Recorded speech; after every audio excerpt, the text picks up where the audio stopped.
Okay, so development. Can anybody, if your background is noisy, just write something on the chat.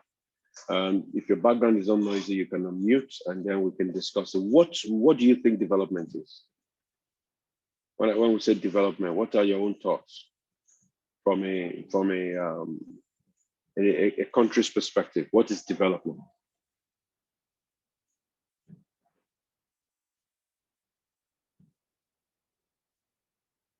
Everybody's quiet on me. Interesting.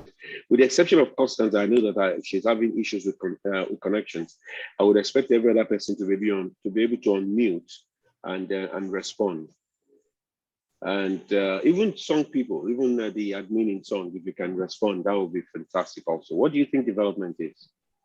I think for me, development is when something is ongoing. From a country's point of view, production or results are occurring in regards to projects, plans, and anything with an outlined project, I would say. Okay, excellent. And then of course, Constance says growth. Development means growth to us. So let's see what we have prepared. So in human society, development is not so simple or easy to describe. It's multifaceted because you have different levels. At the level of the individual, it basically implies increased skill and capacity, greater freedom in be able to make decisions and do whatever you want to do, creativity, improvement in your self-discipline, responsibility, and material well-being. Now, some are just moral categories and they're difficult to evaluate, depending on one's age and also depending on their region, their class. Were they born into a rich family? Were they born into a family that is still upcoming? And also even the generation they were born into. The way someone born into my generation, which is the late 60s, early 70s, would think is different from the way somebody born into my first son's generation. He was born in 1999, so which would be the end of the 1990s and the early 2000s. I mean, he was born in 1999, so I'll say it's part of the 2000s. The way they would think it will be different from the way my own generation would think. So the way we would define development, the way we will respond to some of these items we have mentioned as a facet of development will be different from one person to the other. The only thing that is common is that the human society, the human being and human society desires development every time because it's a sign of progress, it's a sign of growth, it's a sign of improvement. Now, what we cannot dispute is that the achievement of any of these aspects of personal development is also tied to the state of the society. And you will see that in Africa. When you look at the crisis in Africa, where people are leaving Africa at the risk of their own lives and trying to go to Europe, basically it tells you that Africa as a continent is not developing the way that people want. So personally, on a personal level, our quest for improvement is high. We're pushing out for it, where you see quite a lot of families who will bankrupt themselves to send their children abroad to do their masters. Even if the children are going to come back, but they still bankrupt themselves. In some cases, you see those that their family cannot do that, and they're seeking for a better life, then they will just get into the desert and try to cross into Europe across the Mediterranean Sea. It's because there's a quest for something. And that has always been there from earliest times. Man has always found it convenient and necessary to come together in groups. And why? To basically look for a way to improve and to develop. So in the times of the early man, it was to hunt and for the sake of survival. But as things improved across countries, the needs would differ, but the desire still remains the same, which is there is safety in numbers, and if we come together, we can drive improvement in our society. Now, the relationships which develop within any given social group are critical and crucial to the understanding of that society as a whole. So when you look at freedom, responsibility, skills, right, they have real meaning in terms of the relationships of men with each other and a society. So when you then look at those two concepts, then that means that development is a process that creates growth, progress, positive change, the addition of physical, economic, environmental, social, or demographic components. So the purpose of development then is a rise in the level and quality of life of the population, whether the population is at the nucleus family level, the extended family level, the village or community level, the state or the country level. It's always, the purpose of development is to ensure that quality of life improves, income is increased or expanded or created, employment opportunities become more readily available, with sustainability as a basis for that. When I talk about sustainability, I'm talking about sustainability in terms of the environment. What man has tried to do over the years is drive development to the detriment of the environment. Now, when you say that, most times everybody looks at oil and gas. And because my background is oil and gas, I tend to disagree, because oil and gas drove civilization. Yes, in some cases, there are some people that did not consider it as important to protect the environment. But trust me, I've also been involved in other industries. When you look at the focus on safety and environment within the oil and gas industry, it is second to none. There are very few industries, maybe the aviation industry, that has that level of focus. And the aviation industry has that level of focus because, of course, if there's no focus on safety, people will die. Right? But the oil and gas drives that. Yes, it has been based on the requirement of the society, but the society demanded that because the society was looking for a way to continue to improve and develop itself without destroying the environment we're in. So development is visible and is useful. Most times is not immediate, and includes an aspect of quality change, and the creation of conditions for a continuation of that change is all part of development. Now, what we have seen, and the United Nations, UNDP, United Nations Development Program, is part of the organizations that have been driving that, right? Professionals and various researchers have developed several definitions and emphasis on the term development. So Amatish Sen, who is one of the researchers out there, has developed the capability approach, which defines development as a tool that enables people to reach the highest level of their ability through granting the freedom of action, that is, freedom of economic, social, and family actions. People should be able to work anywhere, irrespective of their color, irrespective of their tribe, irrespective of their sexual or religious orientation. As a Christian, that sounds strange coming from me, but even Christianity is a religion of choice, right? Jesus never forced anybody to accept him. He basically laid it out. If you do, this is a benefit. If you do not, John chapter 3, verse 18, it's only those that have not believed in that are condemned already. So it's important for us to have that at the back of our mind. Then Martha Nussbaum developed the abilities approach in the field of gender and emphasized that the empowerment of women should be considered as a development tool. And there's a lot of researchers. There's a guy in Indonesia. I think it's late now. I remember his name. Oh God, Yunus. That's his surname, I think. Yunus. He developed the concept of micro lending to women. And he put it on the basis that if a society is going to survive, especially a society that is ravaged with poverty, famine, and war, that the women, if they are empowered to become entrepreneurs, to be able to generate revenue, even if it's at the micro level, they have a lot more focus on their children and the society more than men. And she is right. Because when you look at the women focus more on the immediate survival of the family. The men will tend to look at, okay, I'm making money now. We can start a bit for now until I can make more. So you then see that there's no focus on that family. There's no focus on the survival of the children. So that is critical. That's very important for us to consider that. So gender equality and the empowerment of women is also a development tool. So when you look at the global perspective of development versus underdevelopment, we need to be able to distinguish between undeveloped and underdeveloped societies. Now, undeveloped societies have not yet developed at all. And today, there are very few of those kinds of societies at the country level. If you slice the country level down, across the world, you see that there's still quite a lot of undeveloped societies. We have some of them in Nigeria, towards the Mambila Plateau area, where you still have societies where they still go around naked. It is, I think, just about 20 years ago that they were discovered, and they're still not fully accepted the concept of wearing clothes. There's an island off the coast of India that even up to today, you cannot go to, and they're protected by the government because when the people on that island are very antagonistic towards visitors, and they will kill you even before your boat lands. They will shoot you at you with poison arrows.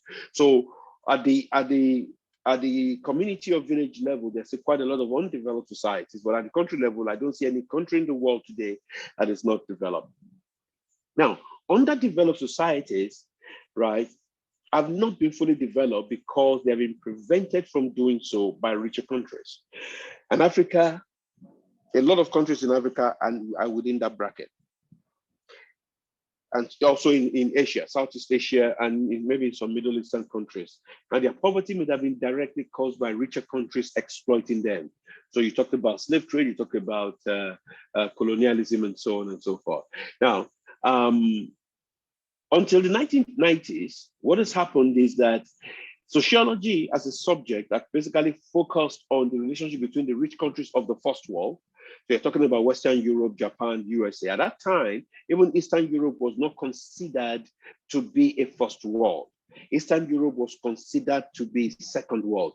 And then the third world, which is Africa, South and Central America, the Indian subcontinent, and most of Eastern Asia. That was the way up till the 1990s that sociology as a subject had viewed the world. However, that distinction has a lot of problems today for three major reasons. Number one, the second world has collapsed, right? Since the end of communism, right, what has happened is that the USSR has imploded, right? And then they've gone their different ways. Russia was just one of the countries within the USSR. And USSR meant United Soviet Socialist Republic, which was what Lenin and Stalin put together. Was actually Stalin that did it primarily right after the Second World War, where he annexed a lot of Eastern European countries right up to Poland, right, and even Eastern Germany, and pulled them under the umbrella of communism. And for those of you that read quite a lot, you will have heard of something called the Iron Curtain. And the Iron Curtain was a phrase that was used by the Western world to describe the boundary between the USSR then and Eastern Europe from the remaining part of the free world. Now, so the Second World has collapsed, right after the collapse of communism, and China today has quite a lot of elements of free market capitalism as part of its economic policy. So China politically is still a communist country. But when you look at China's economic model, it is capitalist, right? China encourages the growth of companies. Most of them, the majority of them, the government will have majority shares in it. They can rein in those entrepreneurs, but they also encourage those entrepreneurs to go out into the world and conquer the larger world. So the economy is a capitalist-based economy, but from a political and governance perspective, China is a communist country. And number two, the second reason is that some third world countries have industrialized rapidly in the last 30 years. Examples are the Asian tigers of Southeast Asia, that's South Korea, Malaysia, Taiwan, Indonesia, and Singapore. And you will see that today they're even competing with China. And you'll be shocked that sometimes even today, China's cost of labor is even higher than some of those countries. And then some South American countries such as Brazil, Mexico, and Argentina also have been massively industrialized. But the problem with the third world is, or with those countries where you have seen that level of industrialization, such development has only tended to benefit the political and economic elite. And that's because it's basically driven by an aggressive capitalist ideology. Personally, I don't like socialism or communism, but what I believe, the capitalism that I believe in is a capitalism that ensures that we have jobs and everybody, irrespective of whether they were born in a shack, in a swamp somewhere, or they were born in a mansion in Ikoyi or VI. When they grow up, they have the same level of opportunity for education, same level of opportunity, access to finance, and they have the same level of opportunity to be able to start businesses. Now, Nigeria sits almost in between, where you see people from poor homes end up becoming big entrepreneurs because they drive hard. But also, it is still a lot difficult in Nigeria, for example, and in most parts of Africa, for people to access finance to be able to set up a business. However, there is no single third world block of countries anymore. The third reason is that it can be argued that we can no longer split the world up into distinct sections because of globalization. Why? Global communications, the ease of movement of capital, activities of multinational and transnational companies mean that we all live in one global system, right? When you look at, I think it was about 6 years ago, when Trump became president in the US, or just before that, even Putin has been advancing that agenda. There's been a push towards nationalistic tendencies all over again. Now, why I worry about nationalistic tendencies, primarily for me, is that when you look at the 1930s, when you look at when Adolf Hitler came on board, that was the same ideology pushed. We're talking about a great Germany, just like Trump said, make America great again. What that does actually, like, engenders racism. And a lot of us think that racism has got to do only with the whites against the blacks. No, in Africa, we call it tribalism, but it is also racism. But as long as you do not accept someone from your tribe or from your from your tribe or your sub-tribe because they are different, you're a racist. It's as simple as that. And that is a big issue that we have. And that's one of the reasons why the distinction between those three worlds is not as clear as we expect anymore. So there are main characteristics of development and underdevelopment within the economy of a country. And they are the following. One, underdeveloped countries, practically speak about low human capital, right? The labor force has very poor skills. So you then start to see very poor labor productivity. Unfortunately, we see that in Nigeria a lot. In as much as Nigerians and Africans, in fact, I should stop saying Nigerians because it's not only Nigerians on this call. That's what the Africans are striving at. And you see, we come across quite a lot of Africans that are extremely smart, go outside Africa to study, and they work and they excel. When you then look at the cadre below them, when you look at those that don't have access to a university education, and see a very high level of poor skill and poor labor productivity amongst them. Now, in developed countries, it's the total opposite. There are high levels of human capital that provides the labor force to be significantly educated and skilled. Now, you will see this impact in underdeveloped countries in the civil service. The civil service of most underdeveloped countries is terrible. And you see that even in the decision-making process of those at the very top. So the right skills, the right tools that the civil servants need to do their jobs, modern tools in this age of digitalization are still not existent, right? Are still non-existent. You see situations whereby civil servants are still writing memos by longhand on pieces of paper, and they're minting on it, and they're carrying physical files from one desk to the other. But when you then look at developed countries, they've done away with all that. Right? Business now happens at the speed of thought, not even at the speed of light. So that's one of the issues that we have with respect to underdevelopment versus development in countries.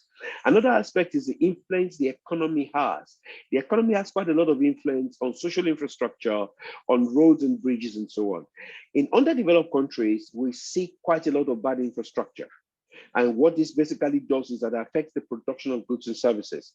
And when that happens, it limits market growth. What you then see happen in underdeveloped countries, because of that, tend to be more of consumer countries rather than producing countries. Because the developed countries have the infrastructure to simplify productivity, to improve productivity, to produce goods and services at price points that are far lower than underdeveloped countries. It helps their market grow, the economy grow rapidly, and of course, they can compete on those price points. Now, the next point is financial infrastructure. Now, in underdeveloped countries, the banking system is still primitive, right? Now,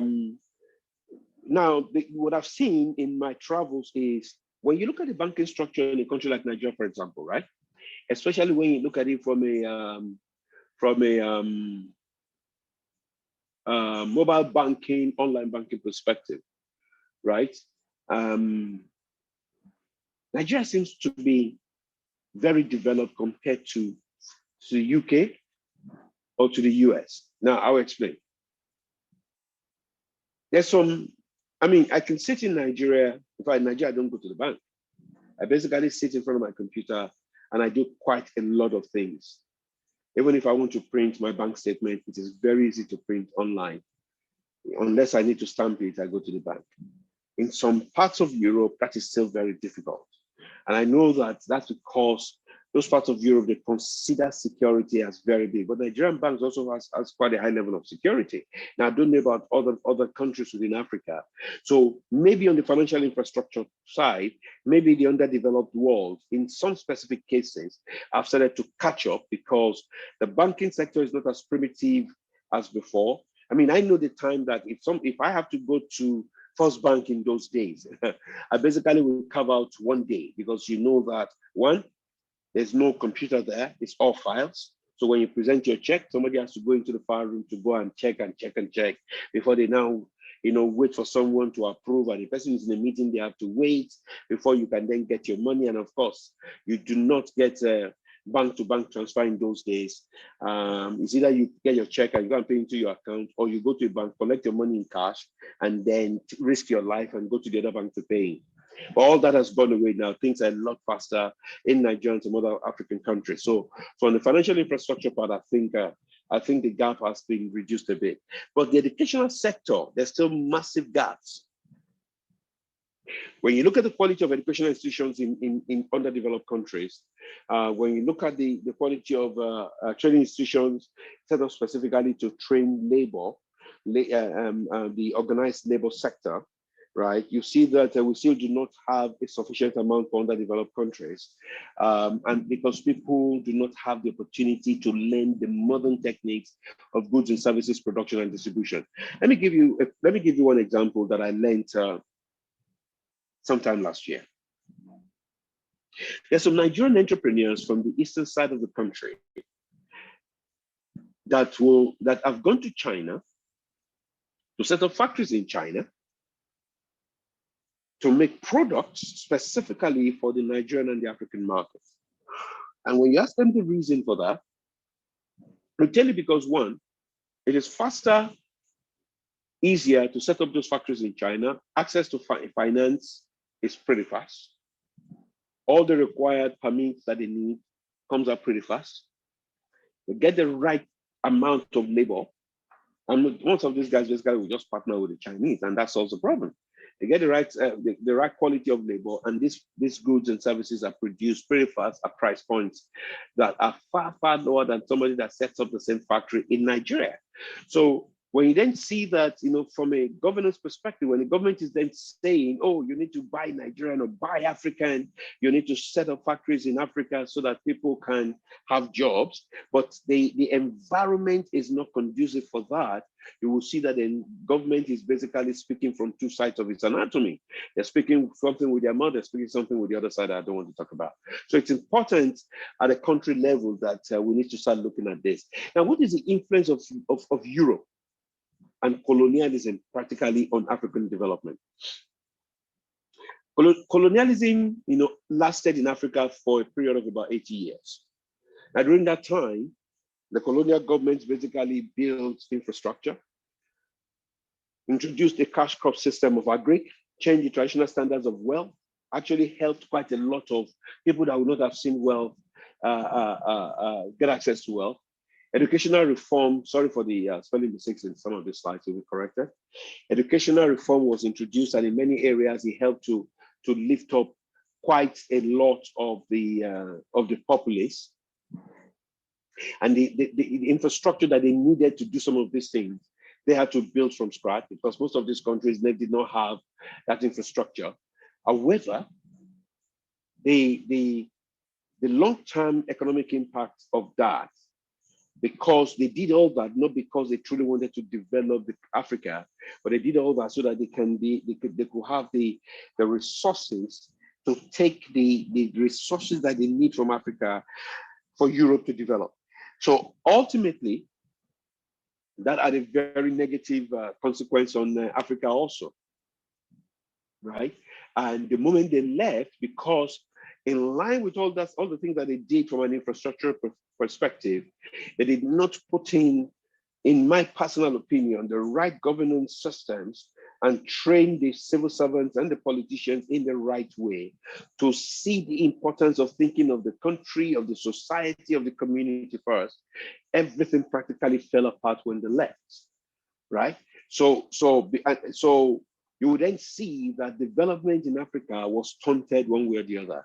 Now, the other part of that influence is that Africa was partitioned by the Europeans based on the country that had control over what? Not based on the natural hegemony of the people in Africa. So today, the Yoruba people, you have Yoruba people in Southwest Nigeria, and you also have Yoruba people in eastern part of the Republic of Benin, right? You have the Hausas also, not only in Nigeria, but in other parts. You have the Fulanese also that practically were not from Africa, but they also came and colonized Africa and brought in their own influence. You have quite a lot of things. So you then have countries like Burundi and Rwanda having the Hutus and the Tutsis. In one country, one of those tribes is the majority, in the other country, the other tribe is the majority, and that has brought its own pressures and led to civil wars, genocides, and so on and so forth. You can trace all that back ultimately to the European influence. Now, the most negative impact of colonialism was the overemphasis on a single cash crop production. That is depending on what the colonialists wanted. For example, if it's cocoa that is their need, they ignore every other crop, they focus only on cocoa. And what that did was it forced the colonial African economies to focus only on one or two of those agricultural products for consumption in the world markets, and then every other thing suffered. And these individual nations, they could not develop the capability to produce a range of agricultural products anymore. Right after the colonialists left, you'll see that in French West Africa, where the interior states of Niger, Burkina Faso, Mali did not have access to the lucrative cocoa markets that helped Cote d'Ivoire through the first precarious days of independence. So when you look at Cote d'Ivoire seems like it is very prosperous, but when you look at Niger, Burkina Faso, and Mali, which are kind of north of West Africa, right, they are still struggling with quite a lot of poverty, because when the focus on the French was on cocoa, they focused on Cote d'Ivoire. Now, do not forget at that time, all these countries were not different to them. They were just one administrative area. It was when they were moving close to independence that you now started to see the demarcation of these countries into separate countries.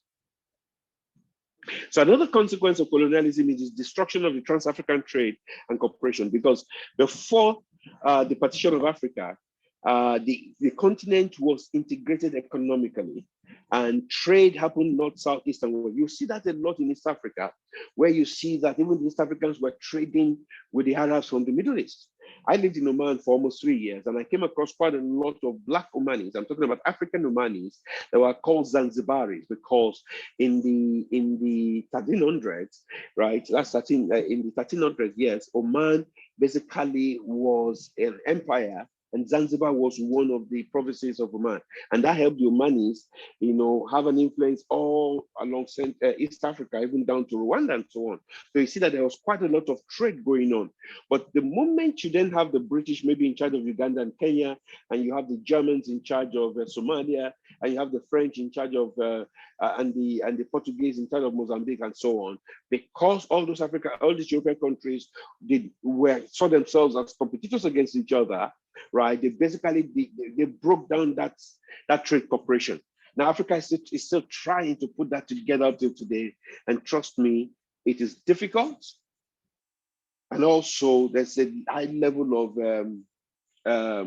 mistrust among the Africans today, engendered by colonialism. So in as much as colonialism brought a level of improvement to African development, it also has quite a lot of negatives. So when you look at the monoculture of African economies, which is seen as a victory of colonial interest over African interest, you'll see that is one of the reasons why Africa is where it is today. with the fact that Africa is not developed agriculturally, Africa is not developed even when it comes to natural resources. Of course, Africa is not developed properly with regards to the political savviness of its leaders.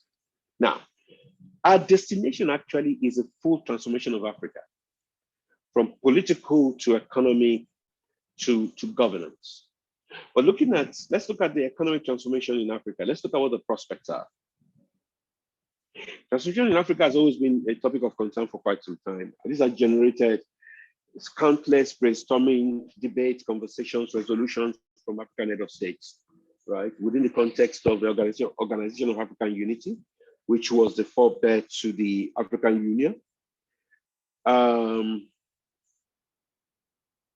Transformation in Africa is a consensus agreement across Africa. But when you then look at implementation is difficult, right?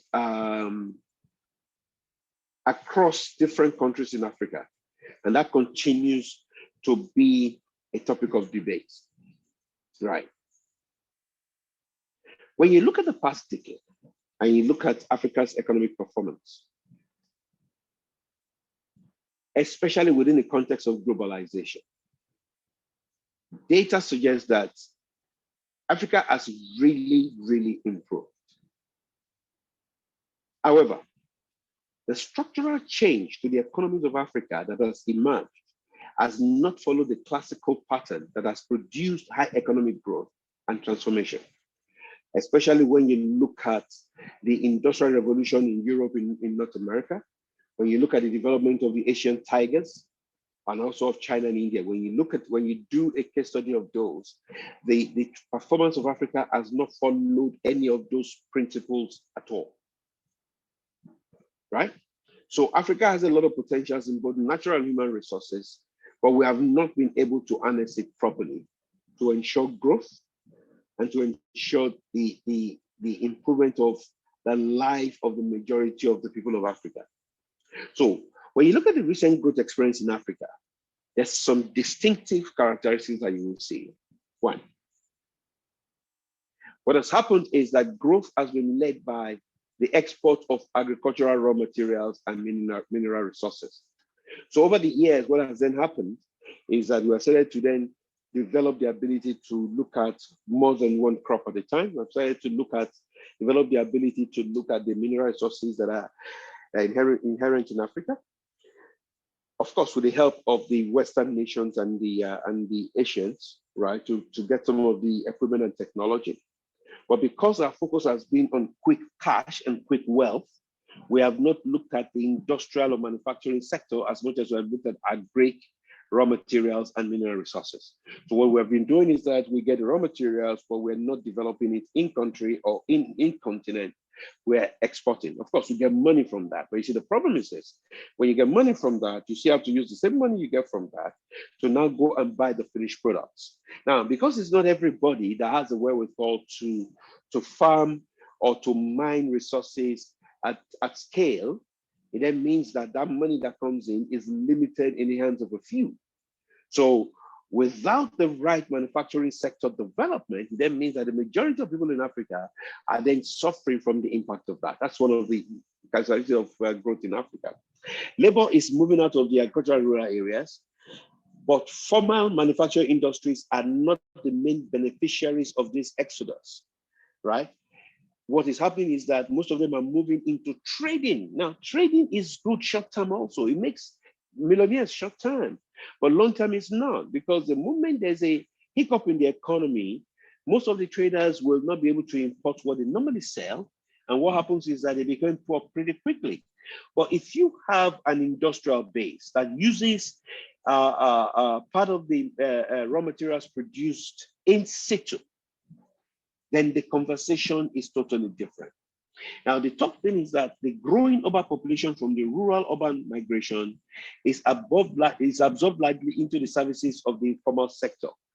And the informal sector has very low productivity. I'm talking about small businesses here and there, small bakeries here and there. I'm talking about mechanics and so on. Basically, there's practically low productivity. So we're not seeing the impact in the manufacturing sector. And for any economy to truly, truly grow and maintain its growth and maintain its survival, the industrial sector is critical. When you look at Europe and North America, what transformed Europe and North America, even the Asian tigers and China and India, what transformed all of them is the industrial sector. The moment they made that shift to manufacturing, you then see that the quality of skill set they were looking for had to improve to meet the demand there. You then see that they started to develop new ways to drive efficiency in that sector. So basically what he then did is that the wealth, the intellectual wealth of those countries practically increased. We're not seeing that in Africa because even when people move out of rural areas into the urban areas, they absorb into the sectors of low productivity. Now, this growth that we have seen in Africa has also not been accompanied by the expected changes in the social well-being of the majority of people. I've tried to explain that with respect to the movement of people from the rural areas to the urban areas, and I believe that that is understood. So if we then go to the next one, growth is not accompanied by the application of science, technology, and innovation, and foreign aid and foreign investment are on the decline. You will see that even in the oil and gas sector that I'm part of, we still depend so much on foreign technology. And you know why? It's very simple. We've had people that have been entrepreneurs in the oil and gas industry where the government has encouraged and enabled them to get contracts from IOCs, and they've made money, but none of them has plowed their money back into R&D. None of them has gone to buy technology and decide that we're going to start to develop those technologies in-house. So you then see today that even to develop our fields in the last marginal field rounds, we don't even have access to funding. I sit on the board of a company that is looking for funding right now to develop some of those marginal fields. And it is difficult getting funding now. And that is also compounded by the fact that renewable energy and energy transition has become a hot topic. And of course, the last part is that the growth has taken place under very weak institutions, under bad governance and poor infrastructure. So basically what has happened is this, with all these characteristics we have mentioned, right? Africa needs a comprehensive structural transformation across the different sectors of the society that guarantees growth with equity and every other dimension of social development. If we do not have that, because it's urgent, that need is very urgent right now.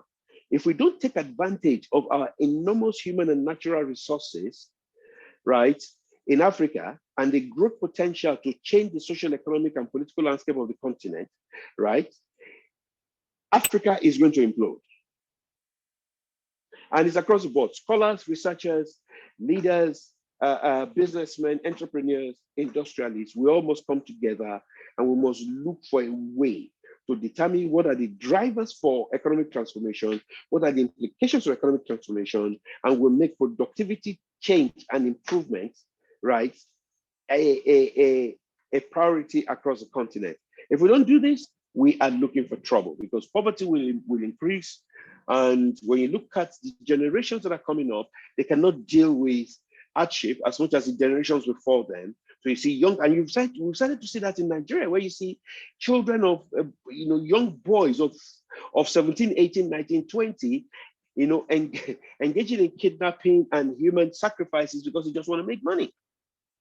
Right? So because they are seeing the growth, they are seeing money in the hands of a few, and they cannot understand how they could make that money. So they want to cut short that journey to a point where they can make the money quick. And that's because the transformation we saw in Africa did not follow the right principle. So we need help.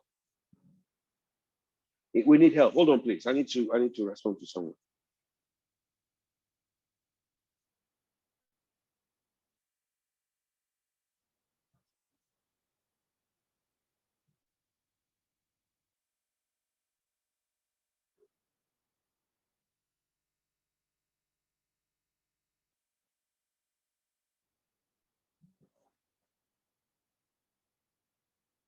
Okay. So what is the solution? Self-transformation. Transformation implies change. Change can be systemic, organic, or social. And social network is critical to the institution governance development nexus. So institutions, governments, even the people, we must come together and form something. We must form a social network that enables us to drive this change. Now, social network begins with individual. Now, the first instinct of every individual is self-preservation, the self syndrome. But you see, what we have done is we have stopped at the self syndrome. We have stopped at the self level where we think only of ourselves. And I think it was, I remember who said it some time ago in Nigeria that says that, I think it was our Lord that said it, that Obafemi Awolowo was a foremost political leader in the 70s and the 80s in Nigeria. And he said that the children of the poor people that we refuse to develop are the ones that are going to cause our own children problems in the future. And you started to see that today. And that's because the self syndrome manifested itself where the principle is me, myself, and I, and my family. And it stopped at that point. Now, this principle has played a dominant role in the African governance system. Now, if you ask my personal opinion is that this is a unique African trait. I think it's in our DNA in Africa. I coined the name for it. I called it the village chief mentality, where the village chief wants to be the one in control of the village. He wants all the businessmen that comes into the village to come to him. He wants to control access to all the wealth so that everybody can look up to him as the village chief. And then they can go to him and beg for crumbs, right? And you see that time and time again exhibited at different levels of governance in Africa, not even at the national level only, even at the community level. And we must stop it. Because the actions taken or envisaged at this level are all egocentric in nature, and that's when we look only at governance from, oh, this person is from my tribe, so I need to benefit the person, or from my family, I need to benefit the person, and every other person can go jump into the lagoon. That needs to stop. So politicians, who are supposed to perform tasks on behalf of citizens, always think of their best interest first. We need to start to get politicians that will think of the citizenry. Now, it's not that they're not there. For example, the new governor of Anambra State, a state in the southeast of Nigeria, I think is one of those few people that will think of the citizens first before thinking of himself first. Because if you look at his antecedents, he was governor of Central Bank. When he was governor of Central Bank, he practically redesigned and recreated the banking sector in Nigeria that helped the banking sector in Nigeria to survive the economic crisis. He's one of those guys that even nothing has been said about him with regards to corruption. And it was just sworn in. So I'm waiting to see how that state, Anambra State, will turn out. And I think he's one of those guys that will think of the citizens first. So you have them, but they are few and far between. We are not at a tipping point where you have a lot more of those leaders than the selfish type of leaders that Africa currently has. So Africa needs to start to transform its mindset, to start thinking of the collective good at the state or community level before self or tribe or family. When this is done, public property will no longer be perceived as someone else's property and will not be looted. Appointments into government and public corporations will be based on merit rather than the tribe, family, or self-gain. Now, the governor I was telling you about said something the other day. He said, if it's an Indian that can help me develop the industry in my state, then I will give him the commissioner for industries. He said, whoever I appoint into any role should not depend on whether they are indigents of that state or not. Because what is important is for our citizens to get the best that we can give to them. And that is what we're talking about. That is those that we're looking for, right? Because self-transformation, when collectively done together, right, will engender institutional transformation and good governance. And that is one of the prerequisites of socioeconomic and political transformation of the African society. Africa must be transformed. For the young people on this call, right? I'm still a young person, I'm 35, although I was born in 1967. But for the young people coming behind me, you guys have got to step up. I need you guys to step up. We truly, truly need you guys to step up. We've made some mistakes. We apologize for that. We are willing to correct it when we get the opportunity, but you people have the opportunity now at whatever sphere of influence that you are to ensure that we start to change this narrative. So part of the problem, part of the solution for the economic transformation of Africa is to harness African human capital. And that has to be driven through continuous investment in people's skills, in knowledge, in education, in health, and nutrition. as one of the most important investments in any society. Why is that? Human capital is the software and brainware of any nation and constitute the most important form of capital. Now, when you then take that definition and you look at it in the context of the population of the African continent that is largely growing, and the bulk of the well-educated part of that population is going up to the Western world, going up to UK, going up to the US, going up to Canada, going up to Europe, Western Europe, in some cases even Eastern Europe, you will see that Africa is losing its wealth. Now, what does Africa do? Africa cannot stop this evil from going because there's freedom of movement, which is a fundamental human right.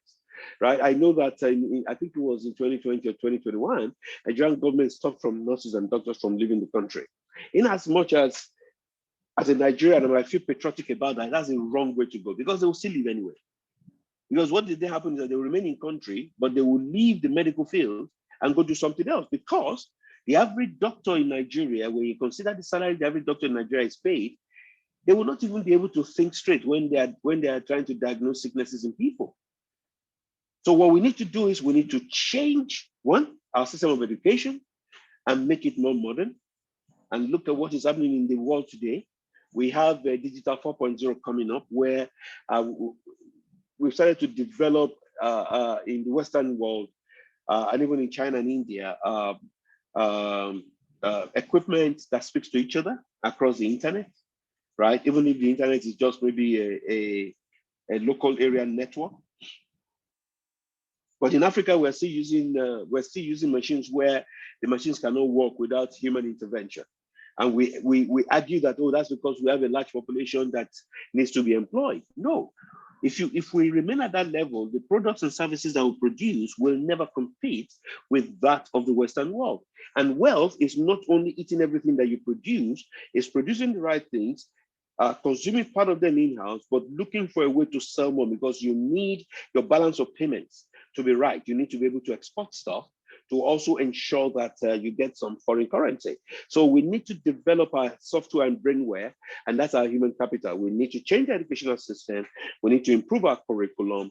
We need to improve the way we pay our people so that a lot more of our talent remain at home in Africa, but we also need to encourage our young people to have an entrepreneurial skill set or even a vocational aptitude to be able to set up businesses. We need to improve their access to finance, capital to set up these businesses.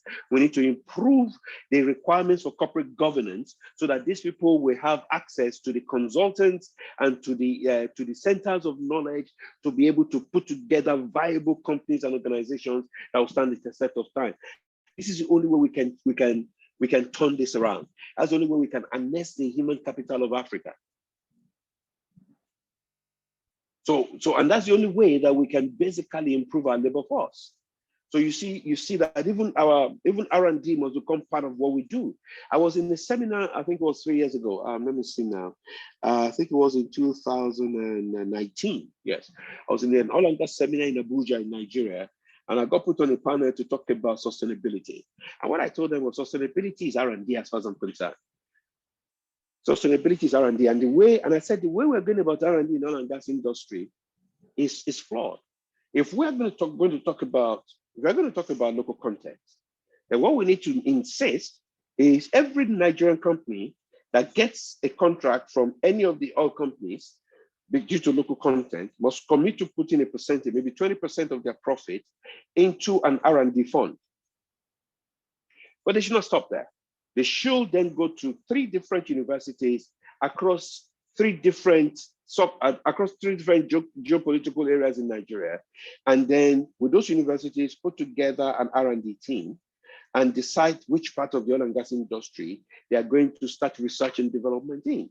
And it is only when they do this, they can then have access to the R&D fund that the government was putting together to be able to encourage local companies to be able to do R&D. That's the only way to do this. If you don't do it that way, in my personal opinion, none of these CEOs will want to put their money out to do R&D. But as long as they know that they can get access to old and obsolete equipment from international service companies or international technology producers outside, and we all do it. We all do it. So we've got to change our approach in Africa and look for a way to enhance our human capital. Economic planning is also important, right? We must improve the way we design and we implement all our economic plans. Now, in Africa, when you look at what has happened to Africa since the 80s up till now, every time an African country goes to the World Bank or IMF to get loans, because these are international organizations that can give countries the kind of loans that countries are looking for to tide them over during periods of economic crisis.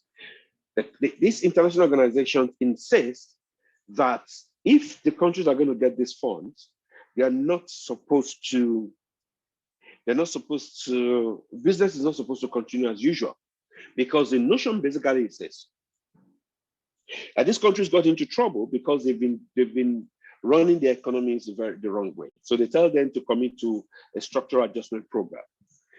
Now, what has then happened is in every country, every African country or former third world country that has gotten these loans, and they then commit to these structural adjustment programs. The result has not been the positive growth or reduction in poverty that these international organizations have said that we will get. The result has always been negative growth and increased poverty. So basically, the growth process was just reversed. And what you then see is that public wealth is transferred to wealthier domestic and foreign owners through privatization. Because you see, structural adjustment programs basically drives the concept of privatized government institutions. And why is that? Because naturally, governments do not run businesses well. In Africa, it's only Botswana that has been cited as a success story in economic performance. Now, what Botswana did, and I think Rwanda started to consider doing that, is what Botswana did is Botswana did not privatize their state-owned enterprise. However, they structured their state-owned businesses to function on a profit basis and to practice planning. Unfortunately, Nigeria, my country, I have not seen that. The only one that we have tried to do in that direction is NNPC, which is a national oil company, where NNPC has now become NNPC Limited. So now we will now look this, and this year is a litmus test. We're going to see whether NNPC is going to practice planning, and we're going to see whether NNPC is going to function on a profit basis. And to function for a state-owned enterprise to function on a profit basis, basically it means that they're not going to wait on government to provide capital for them to work. They're going to go into the market to source for their capital themselves. They're going to utilize the capital properly. They're going to ensure that they run their business in such a way that it returns a profit, and they are going to pay back the capital with the cost of capital that enabled them to get that. And then whatever remains will then go into their own pocket as profit.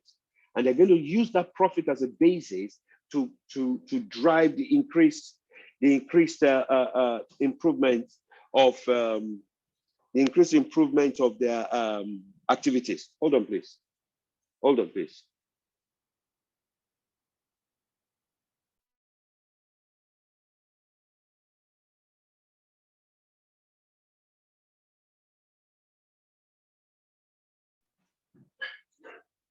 Okay. So that's what has happened. So now, what has then happened is when you have domestic or foreign owners that already have access to wealth, they're the ones that are now in the right place to buy this state-owned enterprise that the structural adjustment programs has insisted needs to be privatized to reduce the cost profile of governance. So rather than get a situation whereby these organizations are run properly, and these organizations are more efficient, and ensures that the cost of what these organizations produce is reduced. Rather, you see that they're not run properly because the owners remain the same people that have wealth, and then the wealth does not trickle down to the people. So the rich become richer and the poor become poorer. quite a lot of these organizations have been instituted already, they've been privatized. So what is the solution? Solution is government needs to tighten corporate governance to ensure that these organizations are run properly. And if they are not run properly, government needs to be able to take it away from the owners and put them back on the market in such a way that the right set of people can buy them. Because in most cases, government cannot reverse the sale anymore and take it back as state-owned enterprise, because most government, like I said earlier, they don't know how to run a business. However, we also need to change, like I said earlier, we need to change our curriculum. When you look at our curriculum in Africa, we don't even teach entrepreneurship. What our educational systems in Africa have turned out are people that are basically trained to become civil servants and to become salary earners. We cannot transform Africa economically if everybody is working to earn a salary. We've got to start pushing the entrepreneur class. And the only way to do that is that everybody must let entrepreneurship, in my opinion, from elementary school right up to university, it must remain as a model so that people can start to see the impact of owning your own businesses. People start to learn the principles of planning. People start to learn the principles of proper allocation of resources. And when you then start to teach that and you then bring that back even into governance, you then see that you get better people that become good leaders rather than just have professional politicians that don't have any of those principles at all. That will help in the economic transformation of Africa. Now let's learn from Singapore. Singapore went from third to first world pretty fast. It's a high income economy with a gross national income of $54,000 plus. This is what it means.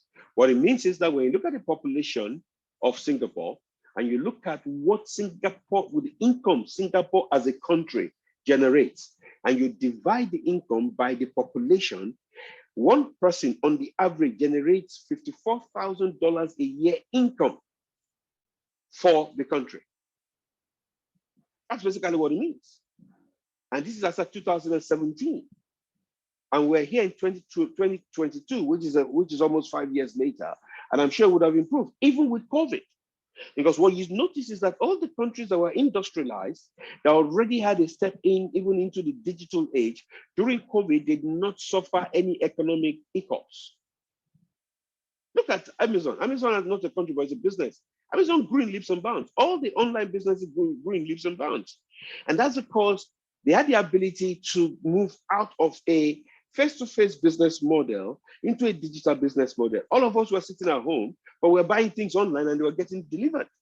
So when you're doing that, that means you're putting money in somebody's pocket. So Singapore basically is a first world country today, right? And the country provides one of the world's most business-friendly regulatory environment for local entrepreneurs, and is ranked amongst the world's most competitive economies. But how did he do that? How did he do that? After independence, Singapore rapidly developed from a low-income country to a high-income country. GDP growth rate and it's a single city. It's a country, but it's a single city. So GDP growth has been among the highest in the world, right? It went from an average of 7.7% per year since independence and topped 9.2% in the first 25 years. So imagine if, look, let me put it in context for you. You have $1 million, right? And you put your 1 million naira in an investment. And that investment is growing at 7% a year. So by the end of the first year, that your 1 million naira has become 1,070,000. It looks small, but second year, 7.7% of that 1,070,000. So basically you're compounding it. That's basically what it is. In 25 years, you get to a point where that 1 million naira is in hundreds of millions, and you'll be shocked that that's what happened. So one of the things that they did in the 60s, the moment they broke away from Malaysia, because they were part of Malaysia and I think Indonesia, was they embarked on a process of rapid industrialization. And that rapid industrialization in the 1960s basically was what drove the trajectory of the development of that country. So manufacturing became the main driver of growth. Now by the 1970s, Singapore had reached full employment and had joined the ranks of Hong Kong, Republic of Korea, and Taiwan a decade later as Asia's newly industrializing economies. Now, apart from manufacturing, they also then developed the services sector. Some of the best hotels in the world are in Singapore. And they remain the twin pillars of Singapore's high value added economy. So they might then be importing raw materials to manufacture, but because they will take a raw material and add value to it during the manufacturing process, the returns they got back was more than the countries that produced the raw materials itself. Because raw materials don't have as much value as the finished products. So in 2018, the overall growth of the Singaporean economy was 3.2%, right? Now, when you look at where they focused on in their value-added manufacturing, electronics, precision engineering, right? Those areas remain the key drivers of growth. And in those areas, those ones grew 6% per year. Also, the services sector, the information and communications industries also were key areas of growth. The finance and insurance industries grew 5.9% year on year. So as at the time that this particular information was put out there, it is expected that in 2019, which was about 3 years ago, the economic growth will slow down a bit because the government was forecasting between 1.5% to 3.5%. Right? And I will get my team to research this and find out exactly what the actual amount came to. But what Singapore has done was focus on a way to ensure that they become the center of industrialization and drive the growth of the country, like from that perspective. Now, in 2017, Singapore launched the Regional Finance Hub, which is Asia's infrastructural exchange, which became the go-to place where infrastructure demand and supply can be met. It's just like you have an exchange where people sell shares of companies, buy and sell shares. They formed an infrastructural exchange for Asia. So if you need money to build a road in Indonesia, you go to Singapore because you know that all the companies and all the financial organizations that borrow money for that kind of thing, they will be in Singapore because Singapore has created an enabling environment for them to be there. That's basically what they did. So now the impact of that is that everybody that has money wants to pass the money through Singapore. So they bring in their money to Singapore, lend it to somebody else that will take it out of Singapore to where they are going. So Singapore will get some form of tax or import on the money coming in, they get tax on the money coming out. And most likely, those taxes are almost at zero cost. So the flow of money through the country, right, basically narrows. They narrow the flow of money into Asia to pass through Singapore, and the benefits are there. So they basically created a whole new value chain, an infrastructural financing value chain that had multilateral banks, private financiers, lawyers, accountants, engineers, and other professional services there. That's basically what they did. So Singapore ranks as the best country in the world in human capital development because for them to do all this, right, you will see that it gets to a point that even the companies that are coming in to come and do business there, it becomes more expensive for them to bring in people from outside Singapore. So what then means is that those countries also will start working towards ensuring that the quality of workers that Singapore produces will improve to meet their needs. So that is one of the reasons why Singapore is the best country in the world when it comes to human capital development.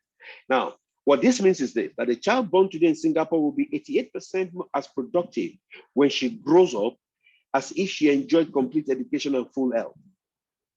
Now, together with strong financial support from the government, the country continues to strengthen its flexibility and its speed, that is nimbleness, speed of its workforce by providing continuing education so that the workforce can continue to reskill and to improve.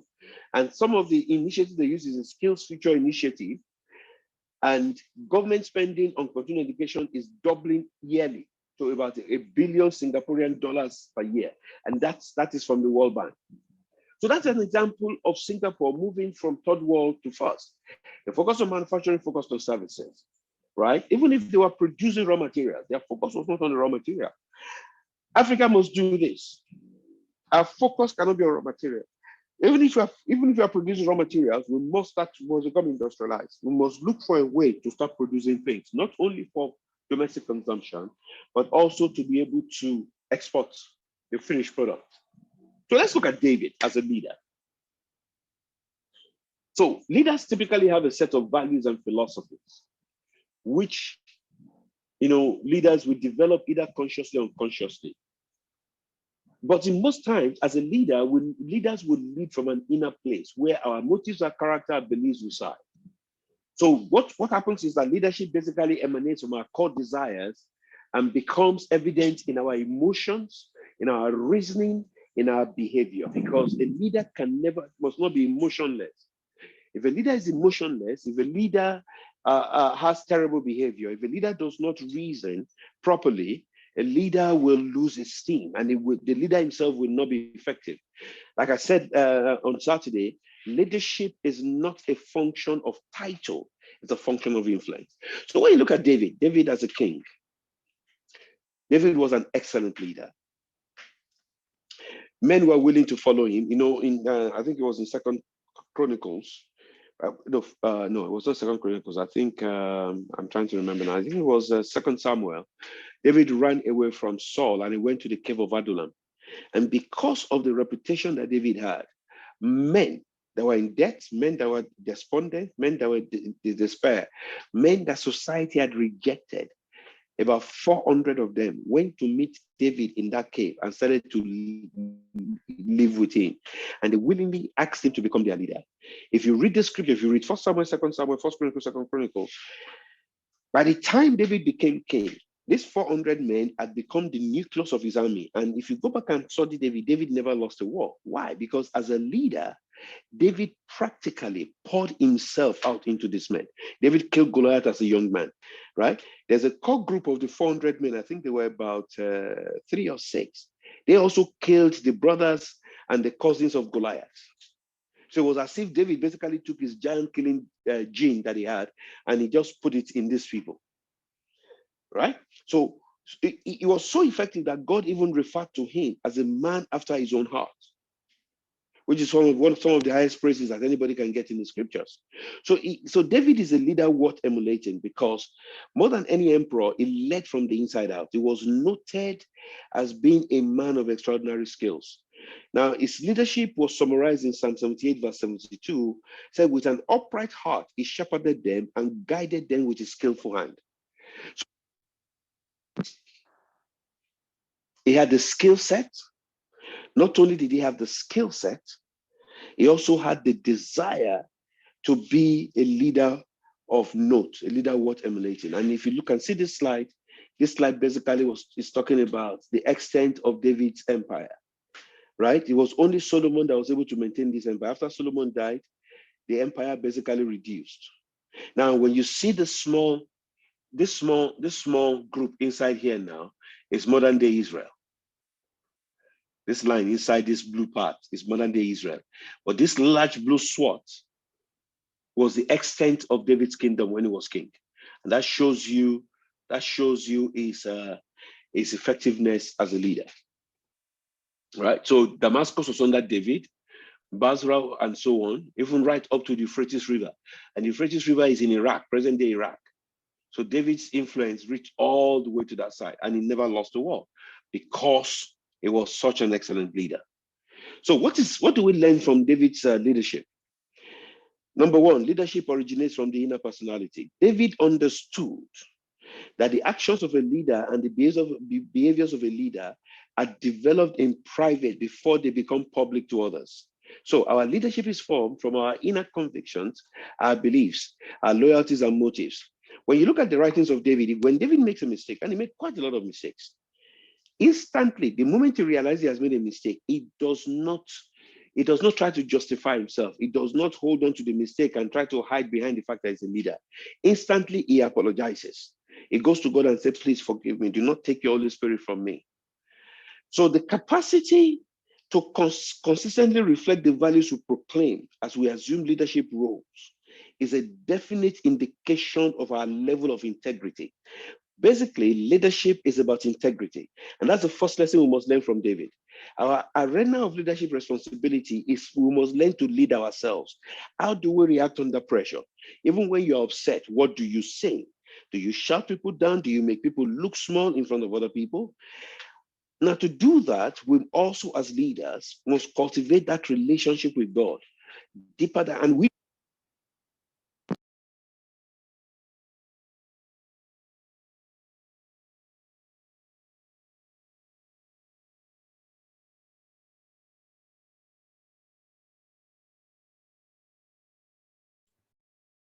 Okay, I think we lost Pastor Ayo a bit. So before he gets back, maybe if you have a couple of questions, do not start penning them down, or you can just throw them into the chat room. If you have contributions, comments, come on, let's try and be lively this evening, right?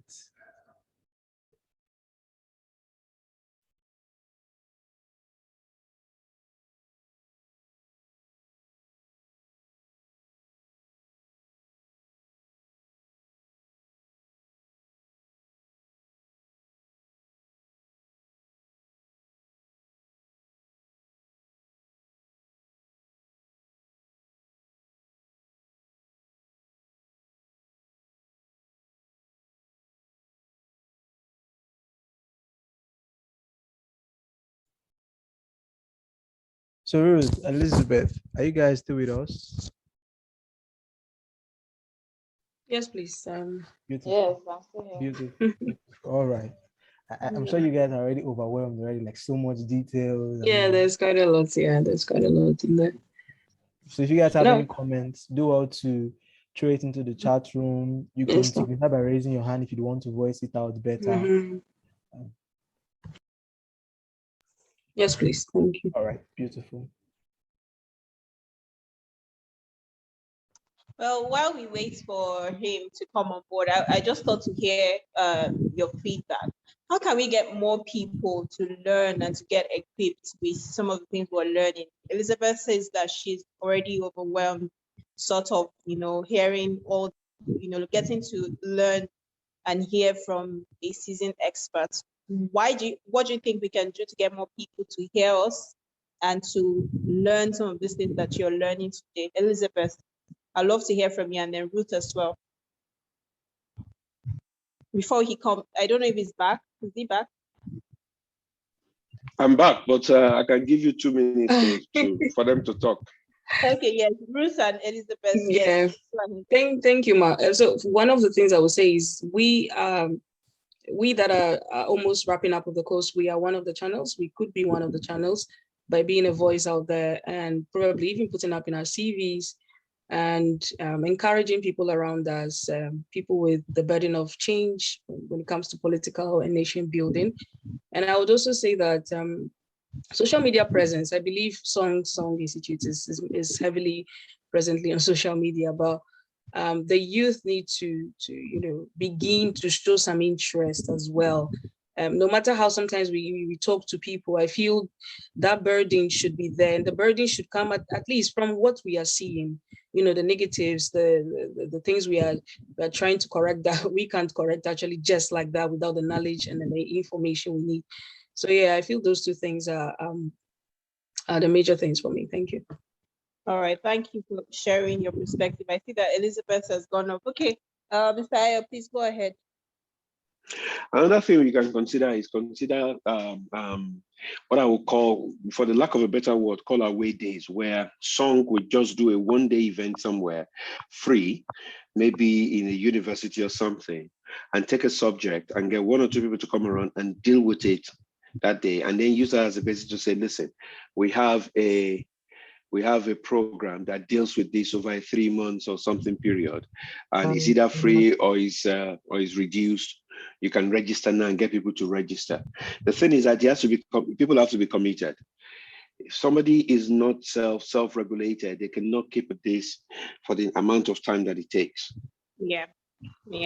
Well, we have a couple of engagements, for instance, in March with some schools. So hopefully that should help. We get the message out there, but we just hope that we're able to reach more people and equip more people so that they're not just shouting on social media, we want to change, but they don't even know what they want to change or how they want to go about it. So please continue. I'll go back to being on mute. Okay.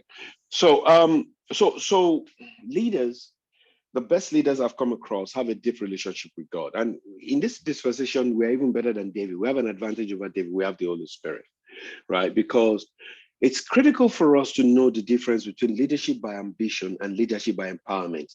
If you see the present crop of leaders in the political space today, a lot of them got there based on leadership by ambition. right? And leadership by empowerment is basically what is critical, because leadership by empowerment means that we are aware of what our motivations are, right? And then we will, as leaders, aim for consistency in our inner lives that matches the truth of God. And that's what David did. Right. So by the time David was living and he handed over to Solomon, he gave Solomon some instructions of what Solomon needed to do to secure his kingship. And it came from a deep sense of, listen, you are not perfect. You make mistakes. So ensure that you surround yourselves with the right kind of people. The second thing is that leadership is beyond the outward persona. Right. God sent Samuel in 1 Samuel 16, 1-13 to go and look for another king, right? When Samuel got to Jesse's house and he looked at in fact, they forgot David. David was with the sheep. They forgot him totally, right? Samuel saw every one of these sons of Jesse. They were all tall, imposing men. I mean, about 3 of them were already in the military. And in his heart, just like Jesse said, okay, if he's coming to anoint any of my sons, so that means it must be the ones that are already doing something. And God rejected all of them. And God said, listen, I look at the heart. So it's not the way you look. It's not your accomplishments today or the accomplishments in the past that basically makes you a leader, right? It is that constant dependence on God. And that constant ability to look at who you are, to understand your shortcomings, and to know that any decision you make must be such decisions that will improve your followers and push them in the right direction. That is what makes you a leader. And David embodied that truly. Now, for example, I've run big organizations. I've run small organizations. I have situations where if I put something on Twitter today or Facebook today, I know there are many people that will respond. If I walk into a place today, if I go back to the companies I've run before, people stop what they are doing to talk to me. But I try to make sure I do not allow them to rule my life. What I would rather do is, even when I go to a place that I've been known before, I want God to lead. I want to remain as humble as possible. My desire is, how can I serve? How can I bring the wealth of knowledge I have to play? How can I show you that I am committed to helping you grow? David was exactly someone like that. Next one is leadership is stewardship. David was a shepherd. He led his people properly. He understood that leadership is stewardship. Right? And he understood that leadership was not about himself, but about others. Something interesting happened in the scriptures. There was one day, and I can't remember the part of the Bible, but I know that will be an assignment for those of you that are listening to go and check it. David, one day, it was still like a rebel leader running around the entire country from Saul. One day he said, "Oh, that I would drink of the waters of Bethlehem." Of course, he's from Bethlehem. And 3 of his men, they had that, and then they decided that they were going to do something about it. And at that time, Bethlehem was under the control of the Philistines. So they broke into that garrison of Bethlehem at dead of night. The Philistines did not even know they entered. They drew water from one of the wells in Bethlehem, and they took it back to David. And by the time they told David where they got the water from, David practically equated that water to the blood of those men. And he poured the water out as an offering to God. He said, "Be it far from me that I will drink this, for this is the blood of men." Now, none of them died. But see, he recognized the sacrifice that they made. He recognized that. Now, and that's because David never saw his leadership of those men as a place to meet his own personal aspirations. He saw it rather as a place to help others. And one of the things he did to help others was he recognized every of their efforts. So leadership is not about us, but it's about others. It is always about others. We must be the proper shepherd that we're called to be. Now, skillful leadership can be attained. So you see that leaders intentionally develop leadership skills. They intentionally develop leadership skills, because if you're a functional leader, you're in a functional position that requires that you lead. If you don't develop leadership skills, you will unintentionally hurt others and misdirect the organizations that we lead. Because a lot of people believe that because I have a passion to lead, that qualifies me to lead. No, no, no, no, no. If you do a study of leadership, you will see that to be an effective leader, there are a lot of things that you must learn. A lot of things that you must learn: ability to recognize talent, ability to form teams, ability to manage, ability to craft a vision, ability to be able to determine the direction your team is going, ability to know when to stop, when things are not working right, and to think of a total different thing, strategic ability to bring up plans to solve problems and to be able to think on your feet. Those are some of the leadership skills that leaders need. So young leaders may have a few of the natural abilities, such as marketing savvy, management insight, or financial wisdom, right? But a few natural abilities does not make a leader.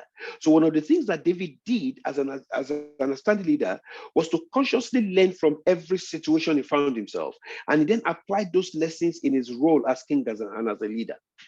So he focused on the intentional development of his skills as a leader. And it was a lifelong endeavor for him. So for all of us on this call, we must all learn to be leaders. It does not matter whether you are the youngest person in the organization. John Maxwell talks about 360-degree leadership. You can still lead from your position. You must learn from others. You must learn from the success of others and learn also from their failure, even your own failure. Because success causes us to believe in ourselves, whereas failure causes us to evaluate, grow, and change. So while you go through the school of failure, enjoy leadership success. Leadership comes with courage and bravery. Of course, you see that in David's life. When he faced Goliath, he said, listen, I come against you in the name of the Lord, of the God of Israel. He told Saul, he said, listen, this Philistine is nothing. I fought a lion, I fought a bear, I've saved the lambs from their mouth. I can deal with this guy. He was brave and he was courageous, but he was not foolish. If you go back and read that account in 1 Samuel chapter 17, you will see that it never allowed Goliath to get close to him. He used what he had to bring Goliath down. He used the sling, and with the sling, he can strike Goliath from afar, which is what he did. Right? And after that, like I said, every war he went to, he succeeded. Even when Saul told him, go and bring 100 false kings of Philistines, thinking that he would not be able to do that, they would kill him. He went and succeeded and brought it back. Why? Because he was a courageous and a brave person, but he was never stupid. He always learned. He always expanded on his abilities. He always thought about his strategy, and he always asked God for direction. Now, he also clearly he took the same thing and he imparted in his people, just like the example of the water from Bethlehem. So a leader should be conscious of his role as a motivator of his followers, and is expected to show more courage than his people. Leaders should be in the forefront when their people have challenges that must be scaled. Leadership is not solitary, and it's not about status, right? So David learned to be diplomatic in his dealings with his own people and other territories, right? And that was why his empire was that big, just like I showed you in the map, right? He controlled the crossroads to great empires of the ancient Near East. And in some cases, he did not have to fight a battle. He was basically astute politically in dealing with other nations. You know, an example of that was when he was going to bring the Ark of the Covenant to Jerusalem, right? Look at 2 Samuel. If you read from chapter 6 to chapter 20, you see the extent of his abilities, right? But when he was bringing the ark, something happened on the way. He left the ark in somebody's house. But the person was rewarded. And the moment he saw that the person was rewarded, what did he do? He went to take it and he went to bring it back. So he learned to manage people. He learned to take decisions in difficult situations. And he learned to also bring in his people. His commanders were part of his decision-making process. His prophets were part of the decision-making process. Even God, he consulted God also. The same thing we must bring into our career as leaders. And pre-leadership experience is not waste. All the things that David learned while he was a shepherd, he brought that skill to his leadership. So you must remember that. Daniel is another character that provided significant leadership lessons for those who are helping an organization. The difference between Daniel and David was David spent most of his time as a leader, leading his own people in his own country. Daniel was in a foreign country as a prisoner practically. He was coerced into service under Nebuchadnezzar. He had to learn the language, the culture, the literature of Babylon. Most times, I'm sure he had to even worship in their temples just because he was coerced, right? He was trained for 3 years, and he then entered the service of the king. But he never fought learning from anybody. He learned everything he needed to learn. And his faith and his belief did not shirk. And every opportunity he had to talk about God, he took the opportunity. When Nebuchadnezzar had a dream and told his advisors that he cannot remember the dream and he doesn't know the interpretation, that they must tell him the dream and tell him the interpretation. Daniel did not shirk from it. He was not there when Nebuchadnezzar said that. When Nebuchadnezzar said all of them should be killed and Daniel heard about it, he went to meet the person that, yes? Ruth says, does the discovery of personal leadership become the ladder for functional leadership? Yes. When you start to focus on developing yourself as a leader where you are today, and that's where the subject of potential comes in. Within your organization, people will start to see that you are bringing something that is unique to your current duties today. And based on that, they can consider you for promotion or leadership in the future. And that was what happened in my career.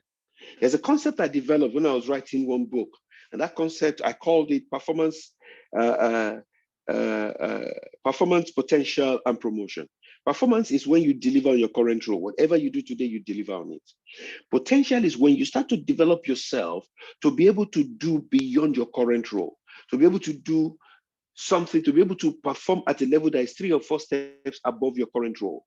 Now, when it becomes a potential is when people that are your bosses or even people at your level see, and they start saying, Ruth is excellent. She's behaving as if she's a manager now. And they know that based on your current role, you're about 3 steps away from being a manager. I say, why don't you consider putting her in a managerial role and see how she will perform? That's potential.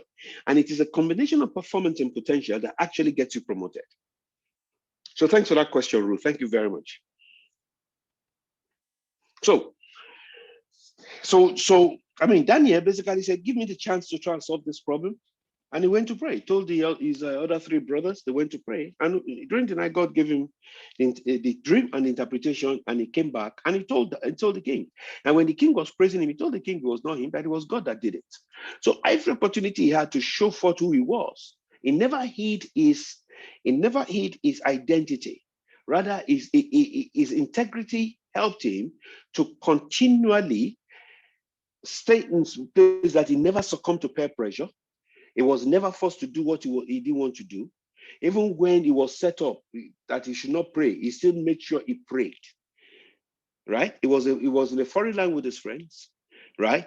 He was isolated, but he knew that he was also not isolated because he had God. So Christians who are on a fast track to leadership in organizations that are godless will be asked from time to time to give in to get along. Now, the temptation is to set aside your standards and beliefs in order to fit in. Don't succumb to pressure. Do not. Even if you will lose that job, it is more important to hold on to your integrity than to succumb to pressure. And one of the best ways that they will not ask you to do some of those things is learn to communicate your beliefs. Learn to communicate your beliefs. So Daniel communicated with the officials over him. He let them know of his inability to eat the king's food and drink the king's wine. Hold on, please.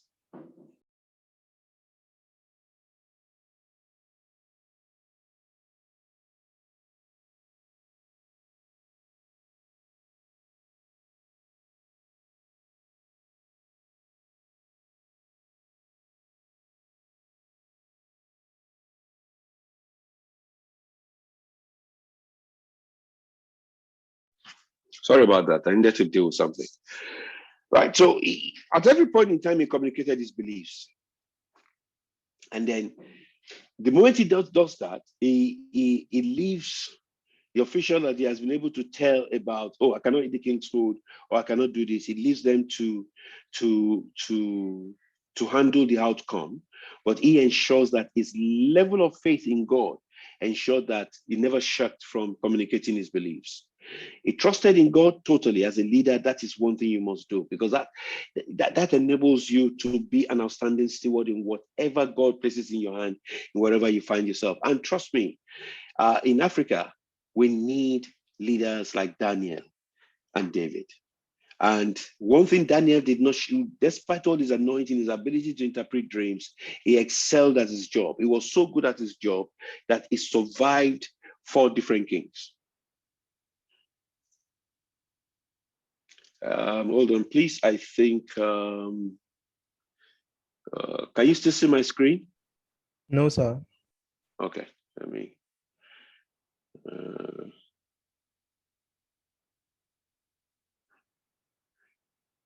It should come back soon. Sometimes Zoom just decides that it's going to knock off. Okay, let me change my Wi-Fi connection and see whether the other one. Good. All right. So he ensured that he excelled at his job. Everything he was given to do, he did well. Everything. And Jesus alluded to that in the book of Matthew when Jesus said that we are the salt of the earth and we are the light of the world. Wherever we find ourselves as leaders, we must ensure that we bring the sweetness of the kingdom into that place. And bringing the sweetness of the kingdom into that place sometimes is not to shout, I'm a Christian, and start quoting Bible up and down. No. It's to be who God wants you to be. Bring your best to the table, deliver on what your task and targets, ensure that your reaction to situations is not as the world will react, but as the Holy Spirit wants you to react, and be that light.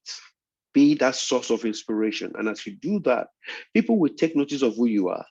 They will want to know, one, who you are. You have an opportunity to then tell them about Jesus. Not only that, they also want to give you more responsibilities and ensure that you grow into a larger sphere of influence, which is always what the Holy Spirit wants for you anyway. So that is, I have 14 minutes to go. Let me see. This also discipline is still quite a lot. Let's see whether I can do. And also, what do we do? Do we stop here? Because I still have discipline. I think let me check my slides. Okay. No, I think we can take this. It's just the last module. All right, sir. Discipline. We can do discipline as the last module, and then we'll be done for module D1. So quality of being able to behave and work in a controlled way, which also involves obeying particular rules and standards. Discipline is action or inaction that is regulated to be in accordance with a particular system of governance. Right now, there's a concept called self-discipline, which is creating new habits of thought, action, or speech that is focused on improving yourself and reaching specific goals within a specific institution. Right? So that's discipline. Now, as a leader, we must always be disciplined. Now, what are the hallmarks of disciplined and effective leadership? Competence, right? Competence is an important quality of effective leadership, but you cannot be competent in what you do without putting in graft, without putting in work. You cannot put in work without being disciplined, right? Because a leader must be seen by the followers as being an expert in their field or an expert in leadership. Because in some cases, I've seen finance people run engineering organizations. That it does not mean that they will go and become an engineer, get an engineering degree, but they become an expert, one, in finance, and they become an expert in leadership, and then they can then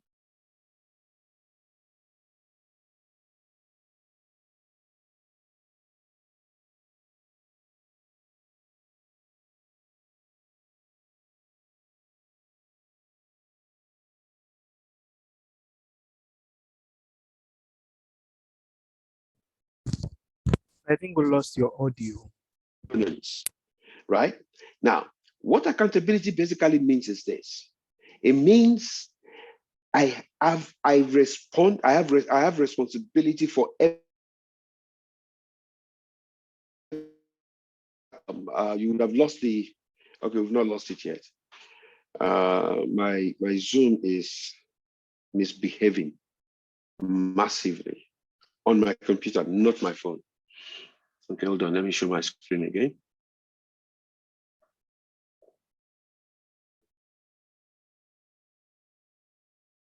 It's going to come up again. So I must have responsibility. I must have answer ability. That means I must be able to answer questions based on my decisions and based on my performance. I must accept liability for everything that I do. And another concept is blameworthiness. Do I accept blame for when things go wrong? In other words, I must always give account of what I do.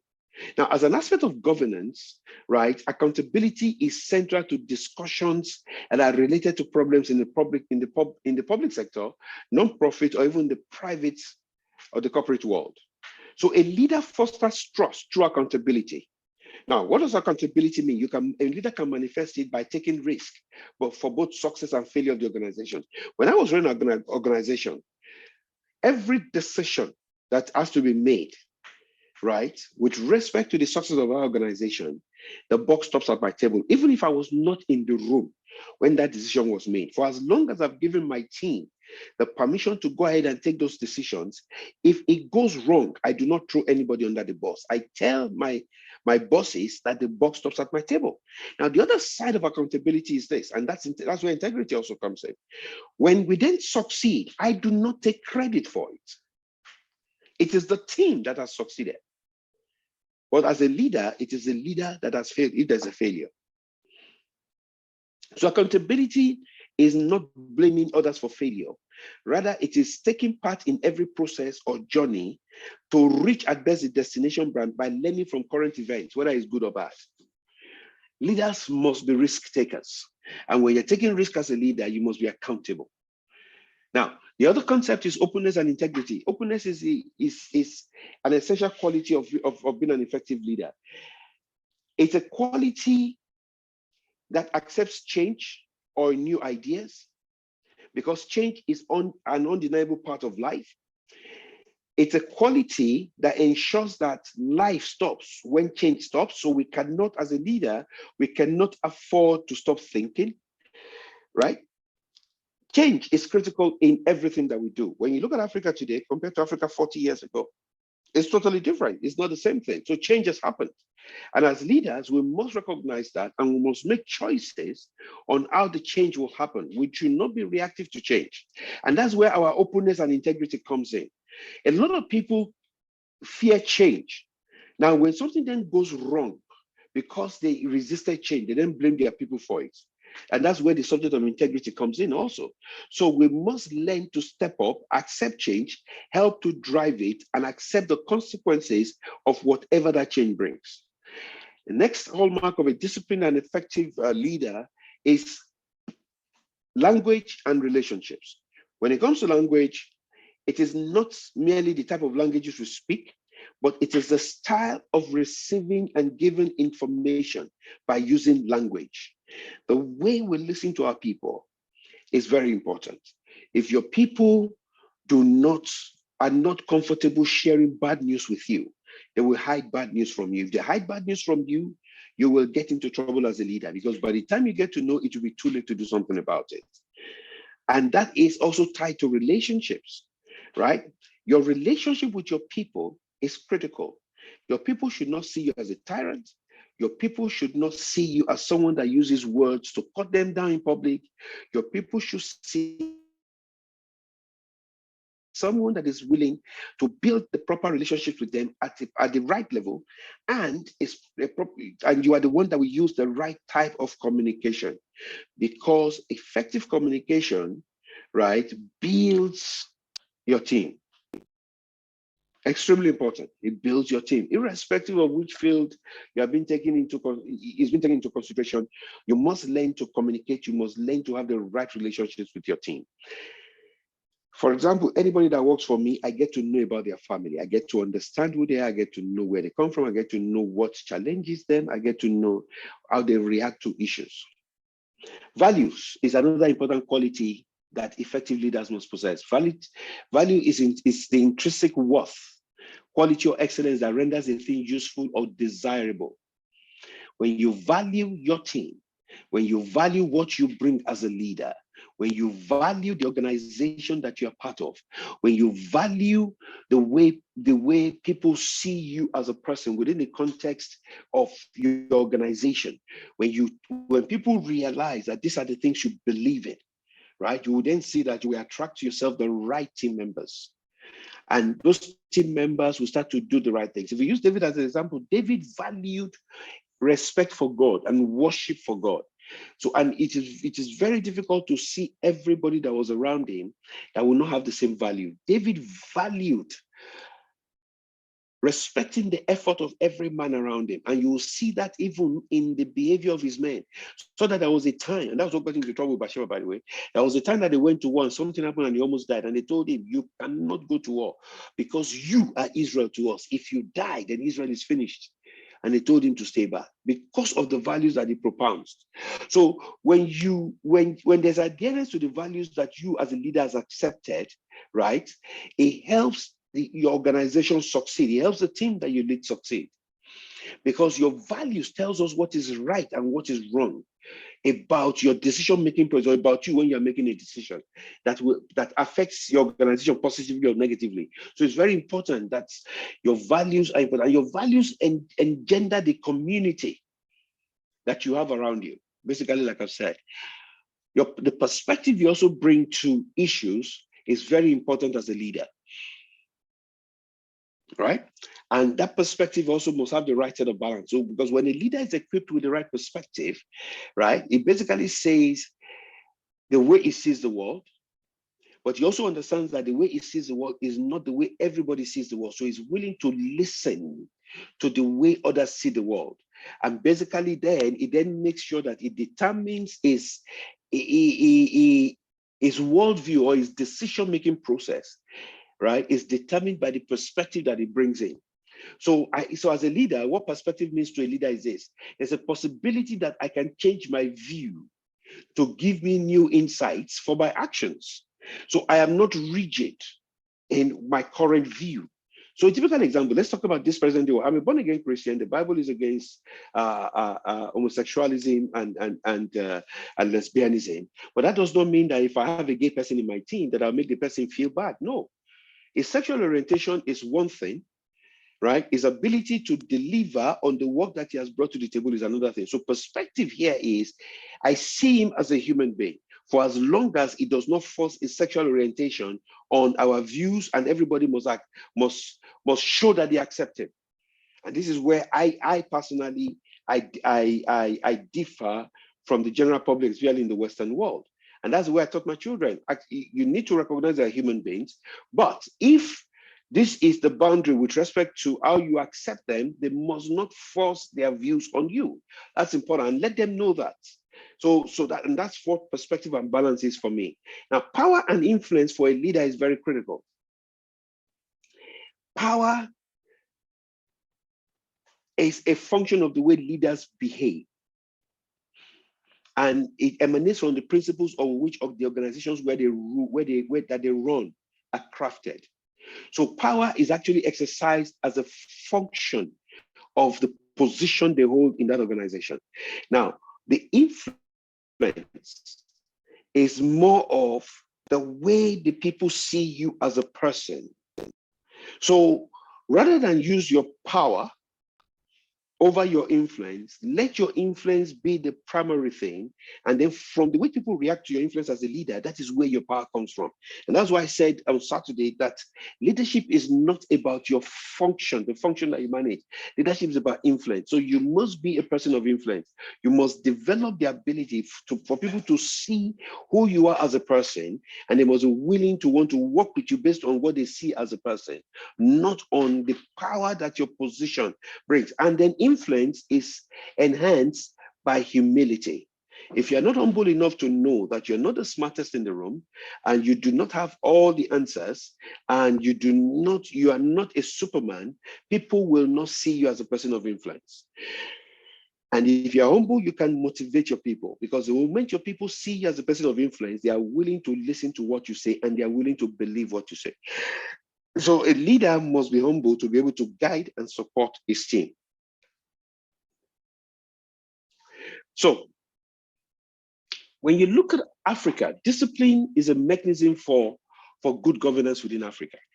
And good governance is a mechanism for institutional reforms, right? If across different literature, you see different principles of good governance, and some of them are put in relation to development, others from a viewpoint of human resources. The UNDP and the World Bank, for example, put their own in relation to development. United Nations High Commission for Human Rights put their own in terms of human rights, civil, cultural, economic, and political and social rights, right? Now, whatever the case, all of them can be put together in the same concept.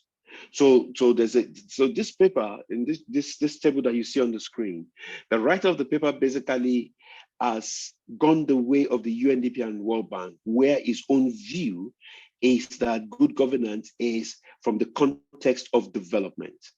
Now, the reason why you must include social rights, economic rights, cultural rights is this: you can drive good governance, and you can either drive it in an inclusive fashion, or you can drive it from a dictator's version. And that's where you see in some cases, Paul Kagame of Rwanda is a typical example. He has a terrible human rights record, but he's driving development. So basically, his style of good governance is based on the United Nations, the UNDP and the World Bank perspective, which is about development.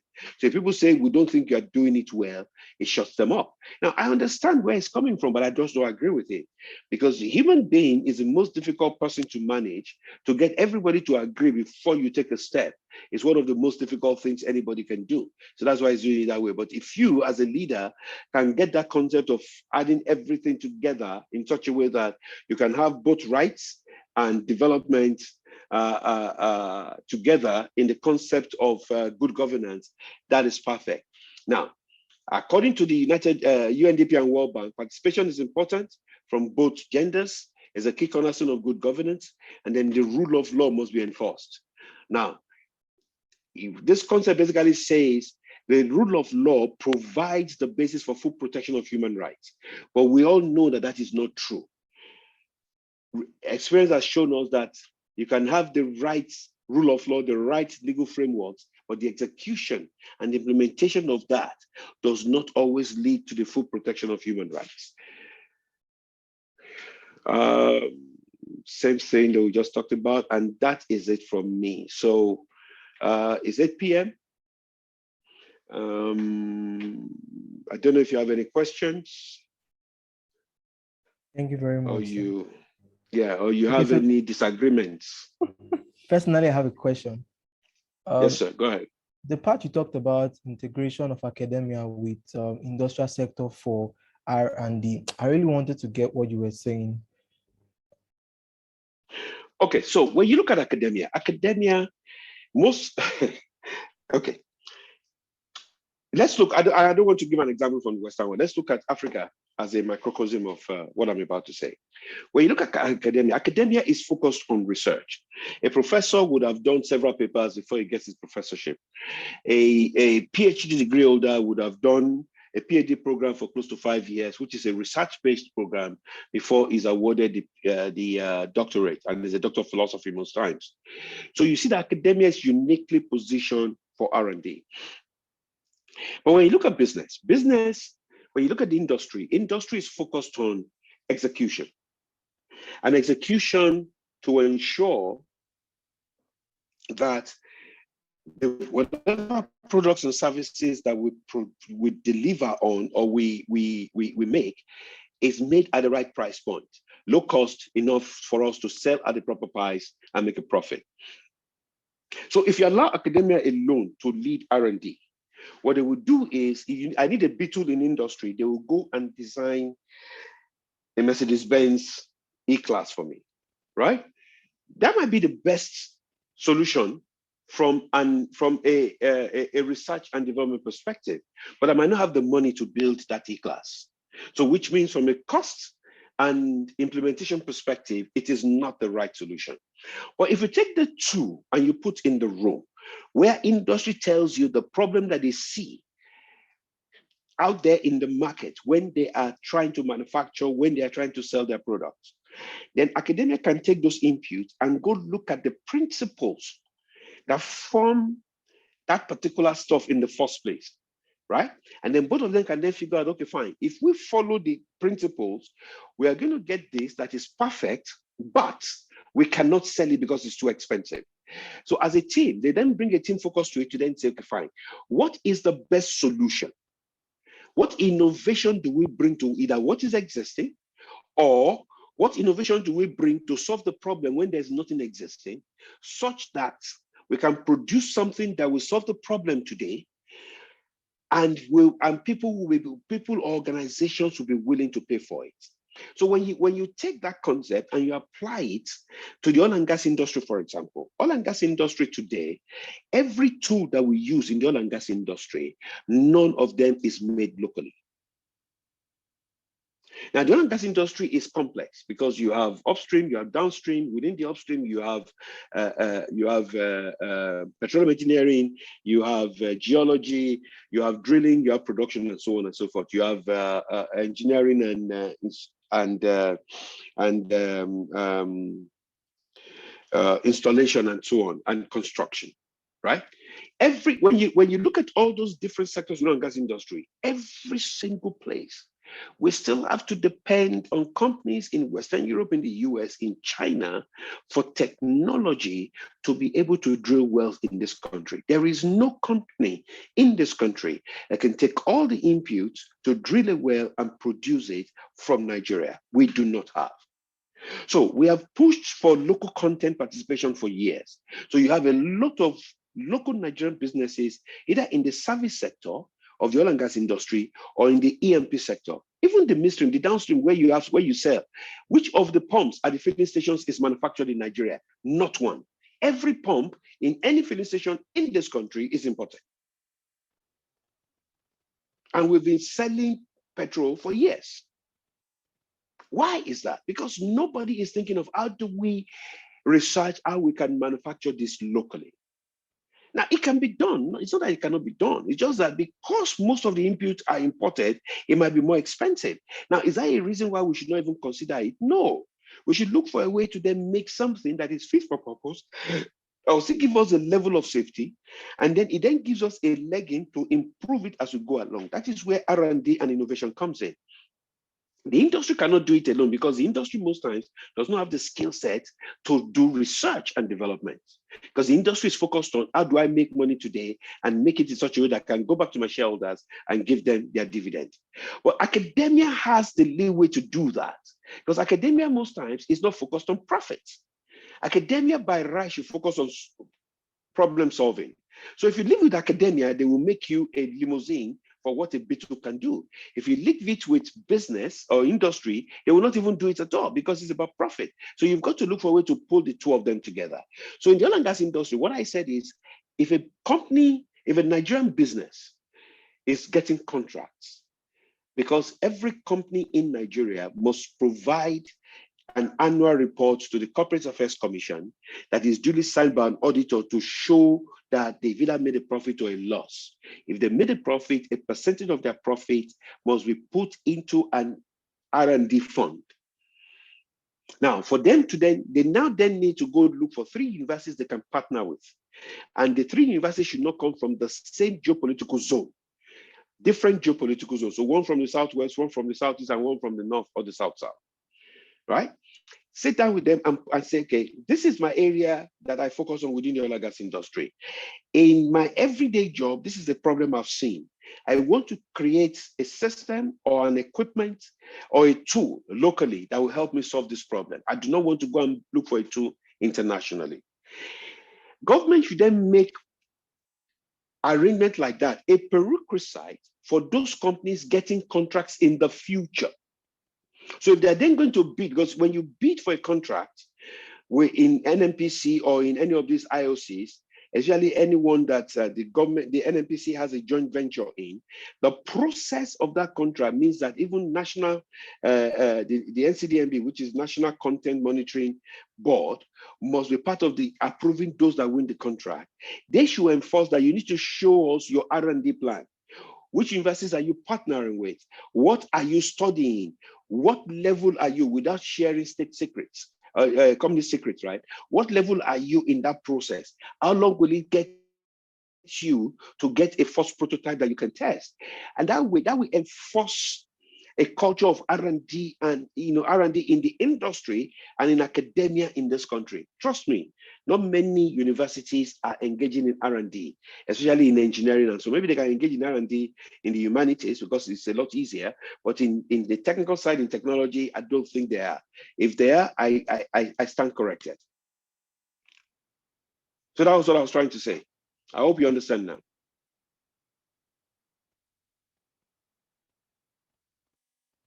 If you're talking, you're Yes, sir. muted.